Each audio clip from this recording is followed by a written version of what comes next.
You felt it, right? That little feeling in the back of your mind that the world is just changing way too fast and we can't quite keep up.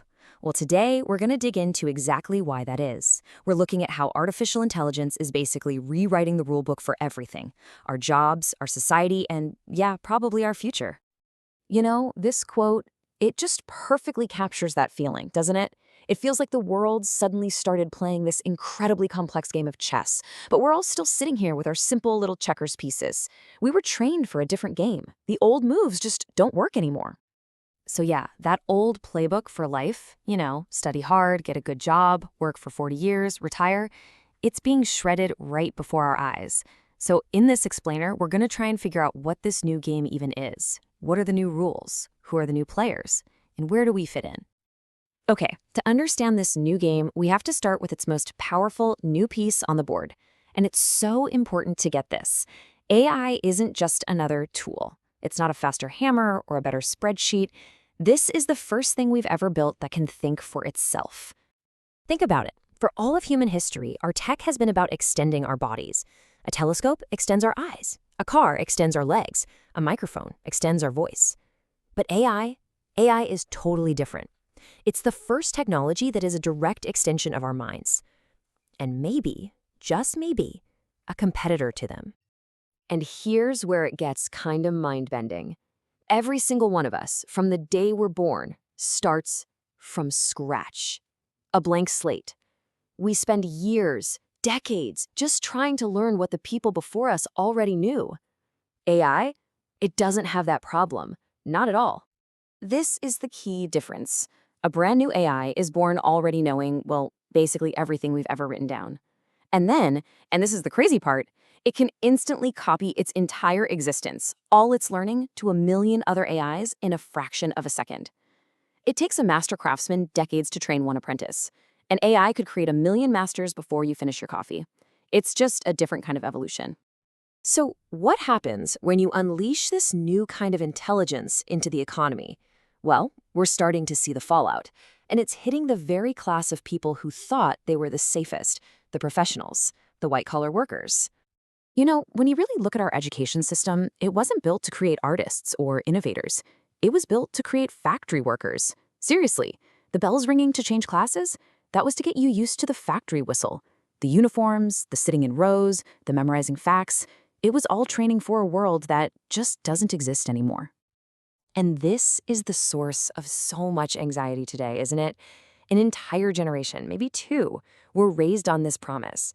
Play by the rules, get your degree, get a good job, and you'll be secure for life. That deal, that social contract, it's broken. The stability we were all promised is just gone. So in a world where an algorithm can do your taxes, write your reports, and analyze your data better, faster, and cheaper than you can, what's left? What skill actually becomes more valuable? Well, it's the one thing a machine can't fake. Real, authentic human connection. It's becoming a luxury good. And you can see this happening already. This is the new class divide. For most of us, customer service is going to mean arguing with a chatbot. But for the very wealthy, the premium experience, the real luxury, will be the ability to talk to an actual human being.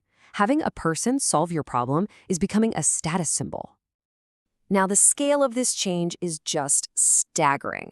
According to McKinsey, in the next 10 years, 380 million people around the world are going to have to learn completely new skills just to stay employed.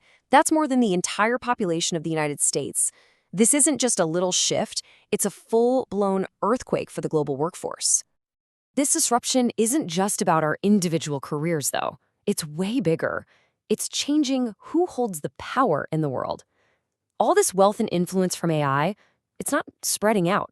It's concentrating at the very top, creating a system that looks a lot like something from the history books: feudalism.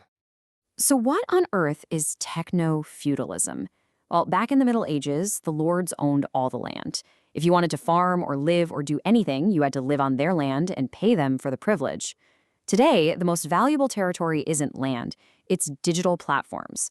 Our social lives, our news, our shopping, it all happens on territory owned by a tiny handful of new digital lords. And we're talking about individuals here, not countries. Look at the kind of power they have. Their decisions about an algorithm can influence elections. Their companies control the very infrastructure of the internet and global commerce. This is a new kind of power, one that operates above and beyond the laws of any single nation. It's a new global aristocracy. It's a pretty sobering thought, isn't it? This future that's being built, this hyper-efficient, data-driven world. It might feel like a utopia for the handful of people who own and design the systems, but for the rest of us, who have to live and work inside those systems, well, it might feel a lot more like a dystopia. So this all brings us to one final huge metaphor, and it's maybe the most important way to think about where we all stand in this new world. It forces us to ask a really, really uncomfortable question about ourselves. When the automobile was invented, it was an incredible moment for humanity. It created millions of new jobs, whole new industries, everything from building highways to running motels. It was amazing for us. But what about for horses? For horses, whose entire job was transportation, the car was a catastrophe. It was the end of their economic value.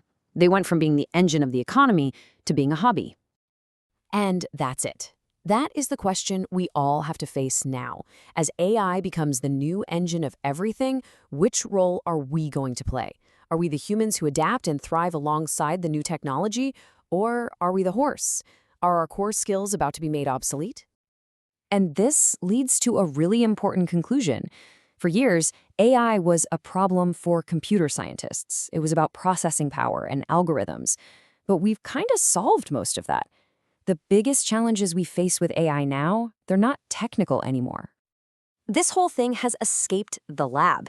It's not just a problem for Silicon Valley to figure out. It is now a social problem, a political problem, and an ethical problem for every single one of us. And the answers aren't going to be found in a line of code. So at the end of the day, this isn't about what technology can do anymore. It's about what we as a society decide we should do with it. The new game is here. The pieces are on the board. The only real question left for us is, what kind of world do we actually want to live in? The choice, for now, is still ours.